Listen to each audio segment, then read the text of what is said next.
Ngayong araw ho, day off muna kami. Pupunta muna kami sa ilog para maghugas ng aming mga itlog. Kasama yung aking mga konsumisyon sa buhay. Mula Calamba, bumiyahe kami papuntang Batangas. At habang nasa biyahe, tinawagan na namin yung aming takas guide.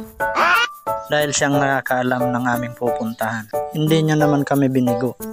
Agad din naman siyang tumakas sa kanyang trabaho para samahan kami. Kaya tara, samahan nyo kami sa aming takas adventure para sa araw na ito.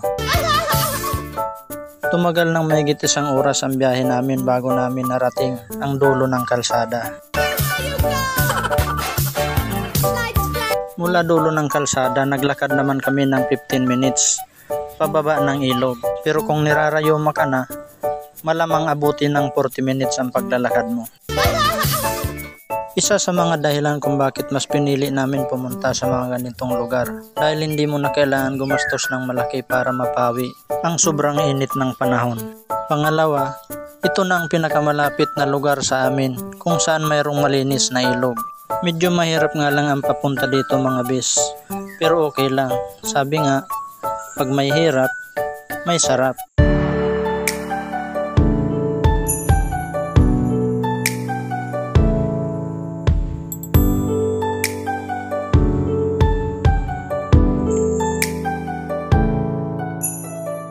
Pagkatapos ng maiksing paglalakbay, narating na namin ang ilog.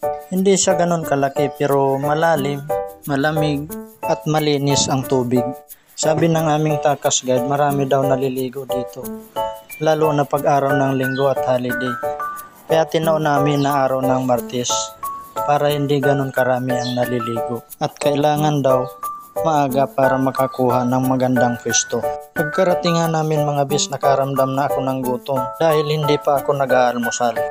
Kaya kumain muna ako bago ako maligo.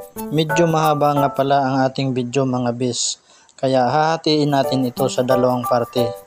Sa ngayon, hanggang dito na lang muna tayo. Abangan nyo na lang ang part 2. Maraming salamat sa panonood nyo.